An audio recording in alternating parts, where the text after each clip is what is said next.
Амансызбы көрөрман, Медиа Хаб сиздерге Чехиян борбору Прагадан салам айтат. Мен жанында Бектур Байышбек уулу турат. Бектур өзү Salesforce'то программист болуп иштейт. Биз менен жолугушуу үчүн ал атайын Будапешт шаарынан келдим. Senior developerlerin айлыгы уже $5,000 жогору болушат. Айылда эле, кадимкидей эле, өрүп кургатып, бешек мени эле чоң койгонбуз. Мен негизи жаштайман эле IT тармагына кызыгып жүрчүмүн. Бирок эмнегедир ичимде коркуу бар болчу. Ушул интервьюда өзүмдүн тажрыйбам менен бөлүшүп кетем. Балким анча-мынчаңыздарга пайдасы тип калар.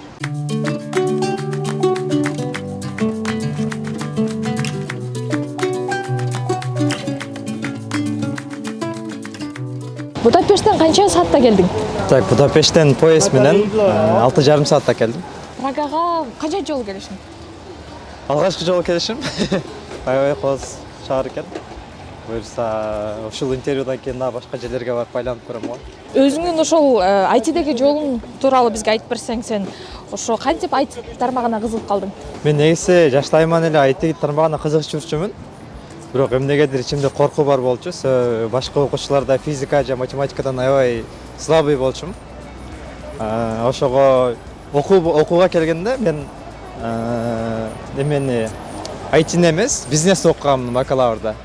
Бирок бакалаврды аяктайын дегенде буткемпте окуп калдым. Ошондон кийин уже ITге кирип кеттим десем болот. 2018-жылы негизи окууду бүттүм. Анан дагы 1 жыл Бишкекте окуп калдым.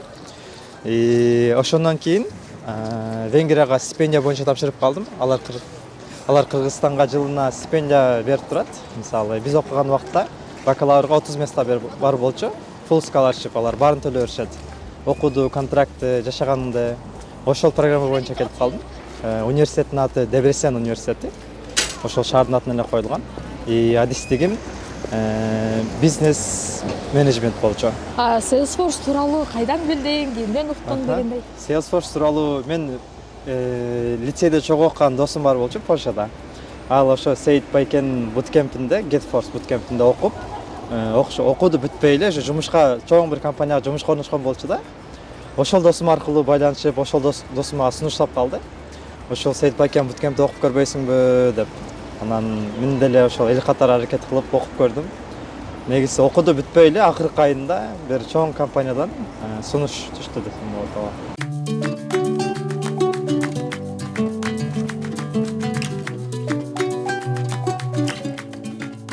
Salesforce'то программистсиң. Анан сенин ошо милдеттериңе эмнелер кирет? Негизи Salesforce'ун ар кандай тармактары бар. Мисалы, сатуу боюнча колдонсо болот, анан дагы сервис деп коет, кызмат боюнча колдонсо болот, маркетинг жагынан колдонсо болот, медицина жагынан колдонсо болот, билим жагынан колдонсо болот. Өзү ар кандай платформанын түрлөрү болот да. Мисалы, мен өзүм иштеген эле компания, мен өндүрүүчү компанияда иштейм. Алар өздөрүнүн сатуу боюнча колдонушат. Мисалы, башка эле компаниялар менен өздөрүнүн продукцияларын сатуу үчүн ошо бардык продукциялар биздин платформада бар. Ошол эле даныйлар менен башка компаниялар менен бөлүшүп, ким кайсы клиент канча товар алып атат, кайсы клиент бизге кызыктар, биз кайсы клиенттерге өзүнүн товарыбызды кантип реклама кылабыз деген сыяктуу эле ошол бардык процесс ошол жерде жүрөт да. Мен компаниямда эле өзүнүн платформада 2000дей колдонуучубуз бар. Ошону бир 50дей адам контрол кылабыз. Мисалы, девелоперлер бар, администраторлор бар, проект менеджерлер бар. Акшда учурда иштеген белгилүү Salesforce'чу дейбизби? Salesforce'тун дача айтканда ошол жайылышына негизи эле чоң себепкер болгон Сейитбек Усмановдун курсунда канча убакыт бою окудуң? Ушул тармакты өздөштүрүш үчүн канча акча жумшадың? Курста 6 ай окудум. Же 5 ай, 6 ай окуп турмун. Акча биз окуган убакта ар бир адам өзү контракт түзөт го дейм. Мисалы, ал мезгилге жараша бир аз өзгөрүп турат. Биз окуган убакта мен айына $250 төлөп турчумун. Өз студент болуп, Сейит Байкеден өзүм сураган болчумун, мага бир аз скидка кылып бериңиздерчи деп. Анан контракт боюнча мен уже окууду бүткөндөн кийин дагы $1000 төлөп беришим керек болчу, жумуш тапкандан кийин. Төлөп бердиңби? Негизи төлөп берген жокмун, себеби ошол эле буткемпте мен иштеп төлөп бердим десем болот. Ментор болуп калдым. ошо окуучуларга сабак берип, анан ошол менен өзүм жумушум менен төлөп бердим мындайга айтканда. 15 окуучуну окутам, ар бир батчта. Онлайн окутасыңбы же? Ооба, мен онлайн окутам. Мен окуучуларым көпчүлүгү же Европадан, же Америкадан болушат. Негизи айтинин тили бул англис тили экен да? айтинин тили англис тили аябай маанилүү. Себеби мисалы бир товарды сатканда эле аябай кооздоп, мактап саткандай эле именно жумушка келгенде сен өзүңдү ошондой сата билишиң керек да. Мисалы мен аны аткара алам, буну аткара алам деп. Ошон үчүн англис тили аябай маанилүү деп ойлойм. Англис тилин негизи мен Бишкекте Ауцада окуп калдым, подкурсный программада. Ошол жакта аябай үйрөндүм десем болот.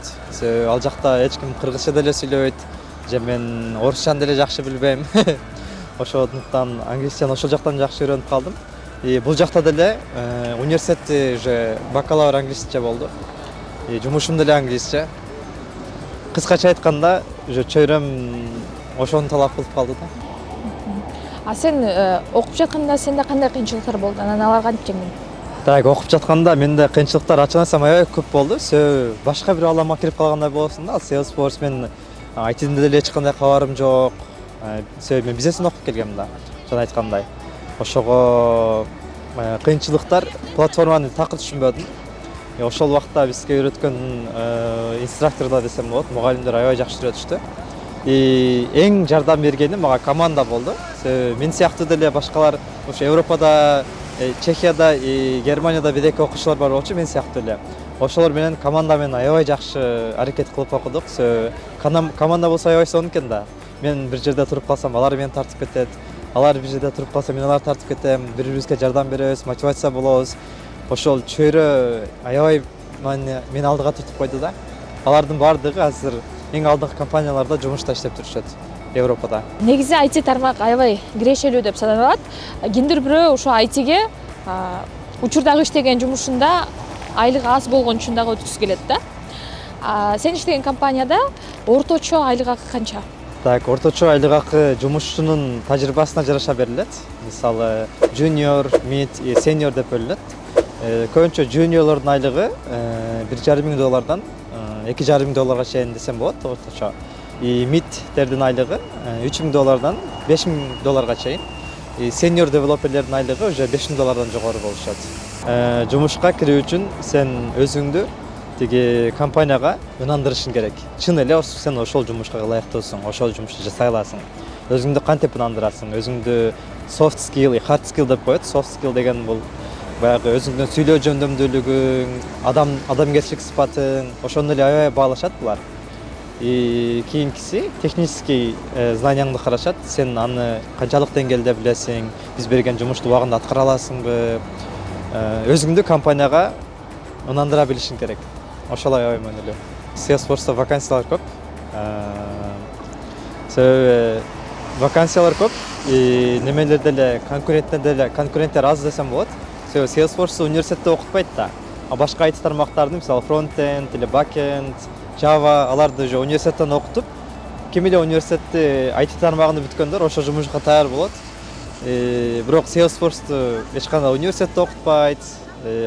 Үйрөнгөндөр ошо буткемптер аркылуу эле үйрөнөт. Ошон үчүн жумуштар деле көп, ошого жараша тапшырган адамдар деле аз да. Конкуренция аз десем болот.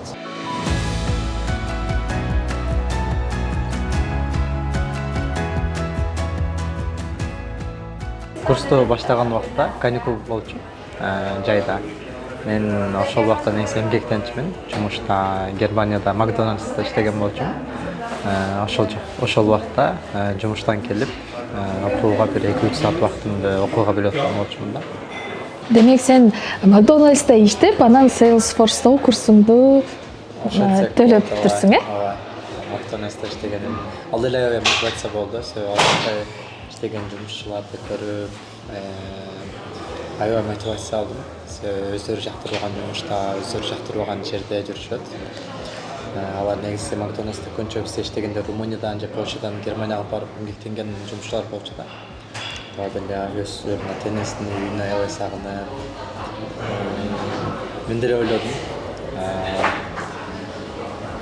Өзүм жактырбаган жумушка бир күн келип каламбы, ушулар сыяктуу өз эримди башкара албай жүрсөм деген ой келди. Ушул деле десем болот. Макдональдста кандай иш кылдың?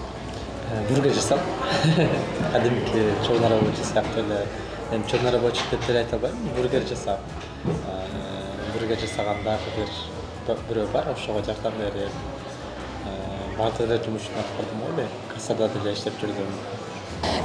Кече күнү мен Microsoft'ун офисине барып, ал жакта кыргызстандык кыз иштейт экен, ошонун дагы интервью алып маектештим. Анан Microsoft'то аябай чоң компания болгондуктан жумушчуларга ыңгайлуу шарттар түзүлүптүр да.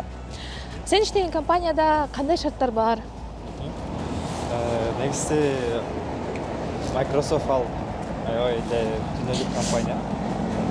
Менин компаниямдын эле шарттары жакшы. Кандай айына квартирама акча төлөп берип турат. Тамак ашына келгенде айына деле ошо тамак ашка деле акча берип турат. Өзүбүз обедке каалаган тамагыбызды заказ берип алып келип жейбиз.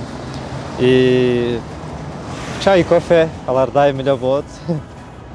Эс алган дивандар деле алар деле бар. Негизи жакшы шарт. Место боюнча өзүбүз негизи офисте каалаган жерибизге келип барып отурабыз. Азыр көбүнчө онлайн болгондуктан көпчүлүк жумушчулар офиске келбей эле иштешет. Меники гибридный. Мисалы жарым офис, жарым үйдө болом. Ошон үчүн офиске барсам деле адамдар аябай аз болот.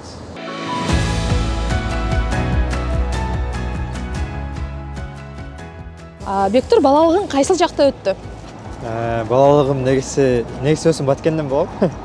Ошол жакта эле өттү. Бужум деген айылынан болом. Айылда эле кадимкидей эле өрүк кургатып, пешек менеп эле чоңойгонбуз. Апам үйдө эле, үй кожойкеси десем болот. Атам жеке ишкер. Мисалы сезонго жараша ар кандай кичи бизнестерди кылат.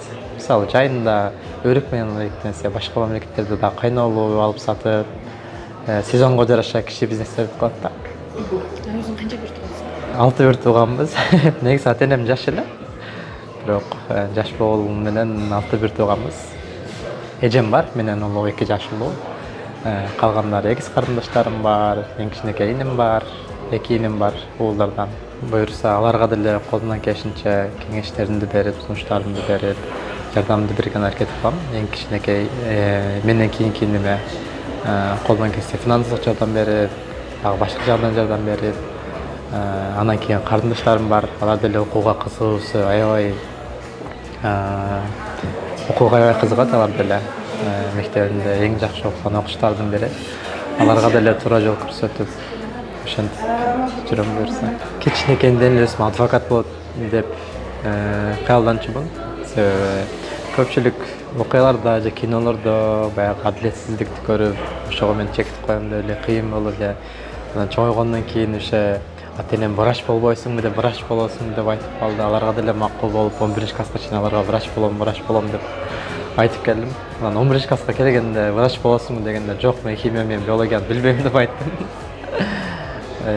Ошентип макул деп, алар деле мага ишенишчү, өзүң каалаган кесип танда деп. Анан ITден коркуп, мен бизнес тандаган болчумун, ачык айткандачы. Будапешттеги университетке кантип тапшырып калдың? Интернеттен эле таап калдым. Интернеттен эле таап, ал убакта азыр Венгрияга стипендия берилет деген көпчүлүк уже билип калды. Ал убакта билген адам аябай аз болчу. Мен деле Кокустан билип калгам. Ошол программаны таап, дагы биякта Будапештте окуучу бар, 1-2, ошолор менен чогуу тапшырганбыз. Өзүңөр эле? Ооба, өзүбүз эле. Казып отуруп эле, анан ошентип эле. сокко жолуккансыңар да. Бул деле тагдыр го дейм, бекерден эмес го дейм.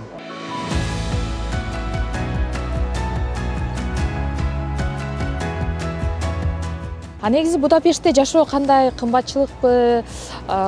Мисалы сен жашаган батириңе канча төлөйсүң? Будапештте негизи арзан эле болчу, бирок инфляция Будапештке аябай эле чоң таасирин тийгизди. Башка Европа мамлекеттерине караганда Венгрияда аябай эле көп болду. Кымбатчылык десем болот. Батир деле Будапешт борбор болгондуктан кымбат. Өзүмдүн батириме орточо 600 доллардай транспорт, тамак аш менен кошо бир 800-900 болуп калат го дейм. Бош убактыңда канча саласың? Бош убактымда кантип салам? Негизи бул жакта Будапештте досторум, байкелерим, тааныштарым көп десем болот. ошолор менен убакыт өткөргөнү же мисалы жума аяктары башка жактарга кыска саякатка барып келгени ошолорду жактырам. Азыр кыш мезгили болгондуктан футбол ойной албайбыз.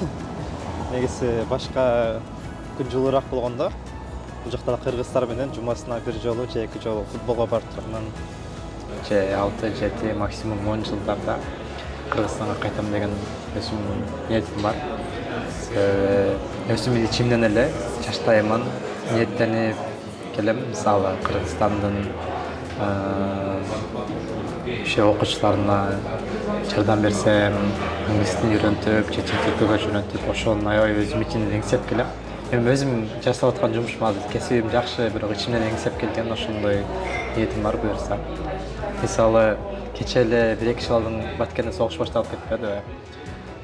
Аябай ойлондум ошондо. Мен өзүмдүн кичине болсо да жаштарга билим жагынан жардам берейин деп ошону аябай ойлондум. Буюрса ошондой максаттарым бар. Мисалы жаш окуучуларга тилди үйрөтүп, же жол көрсөтүп деген. Ошол менин максатым буюрса. Азыр бизди көрүп жаткан биздин окурмандарыбыздын, көрөрмандарыбыздын арасында балким ушул Salesforce'ка кызыккандар болушу мүмкүн, IT тармагынан өзүн издегендер болушу мүмкүн. Анан алар эгерде сенин контакттарың сураса, биз бөлүшүп койсок болот да? Ооба, сөзсүз. Кандай суроолор болсо, кайсыңыздар болот. Колумдан келишинче жардам берген аракет кылам.